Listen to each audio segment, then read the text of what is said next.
سلامونه او نیکی هیلې بیا هم استاد حکمت الله پوپل ستاسو په درانه چوپړ کې حاضر شوی یم. نن ورځ په اتم ټولګي کې د تالس له قضیې څخه وروسته دوامه د تالس قضیه ده چې هغه په مثلث کې د تالس قضیه ده.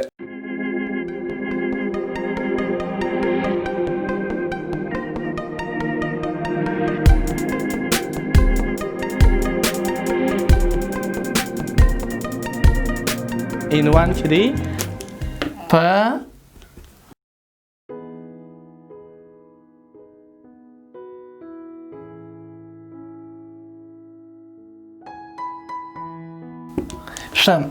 په مثلث کې د تالس قضیه څنګه ده؟ تعریف یې داسې دی. وایي که چیرې د مثلث له قاعدې سره یو موازي کرښه رسم کو، که چیرې د مثلث له قاعدې سره یو موازي کرښه رسم کو، نو د هغه ځولې په متناسبو قطعاتو سره تقسیموي یا یې ویشي. مثلا څنګه؟ که فرض که داسې تاسو یو مثلث ولرئ، یا که تاسو داسې یو مثلث ولرئ، دا A B C یو مثلث دی. وایي که چیرې تاسو په یو مثلث کې له قاعدې سره یو موازي کرښه رسم کړئ، دا یو مثلث دی. قاعده یې د مثلث کوم ځای دی؟ د مثلث قاعده دا پروت خط ته ویل کېږي، دا د بي سي خط دی، د مثلث قاعده بلل کېږي. که چیرې تاسو د مثلث له قاعدې سره یو موازي کرښه رسم کړئ، یا نوم ورکړئ E F، ستاسو په خوښه چار نوم ورکوئ.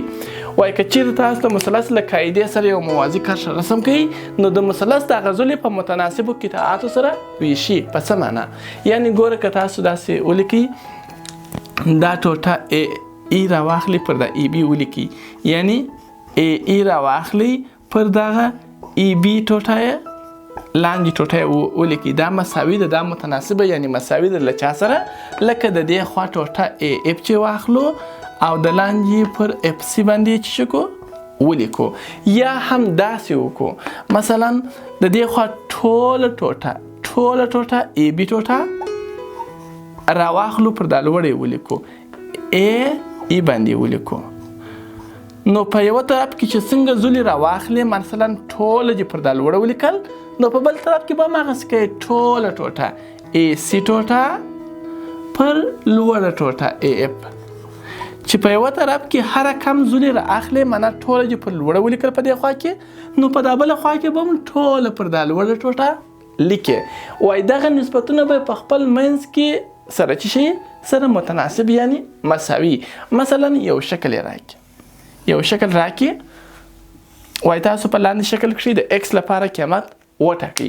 کوم شکل دی؟ داسې یو شکل یې موږ ته په کتاب کې راکړی دی. وایي په لاندې مثلث کې تاسو د ایکس لپاره قیمت وټاکئ. دا د A B C یو مثلث دی، دا د A B C په مثلث کې تاسو د ایکس لپاره قیمت وټاکئ. دا د مثلث له قاعدې سره یو موازي کرښه رسم کړې ده ای اف. وایي که چیرې دا ټوټه څلور وي او دا ټوټه مثلا فرض که شپږ وي او دا ټوټه بیا ټوله چې وي مثلا اته یې، وایي نو دا ټوټه اوږدوالی تاسو څه کوئ؟ په لاس یې راوړي. نو تاسو باید د تالس یا تالس قضیه مو یاد وي فورمولا یې، چې موږ ویل کله د مثلث له قاعدې سره موازي کرښه رسم کړو، نو د مثلث دغه ځولې په متناسبو قطعاتو سره تقسیموي. یعنې څنګه؟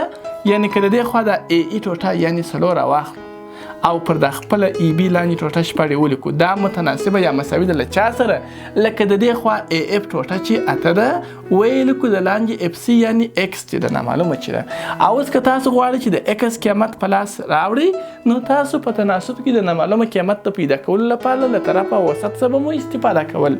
یعنې دغه شپږ راواخلئ، په اتو کې یې ضرب کړئ او پر څلور یې وویشئ. شپږ اته اته څلوېښت یعنې پر څلور یې وویشئ. ایکس مساوي کیږي اته څلوېښت چې پر څلورو وویشم کیږي 12. نو په دغه شکل کې تاسو د ایکس لپاره قیمت پیدا سو 12. نو دا و په مثلث کې د تالس قضیه. تاسو د دغه تالس قضیه په اساس کولی شئ په مثلث کې دغسې نامعلومه ځولې په لاس راوړئ. تر بیا ښې چارې.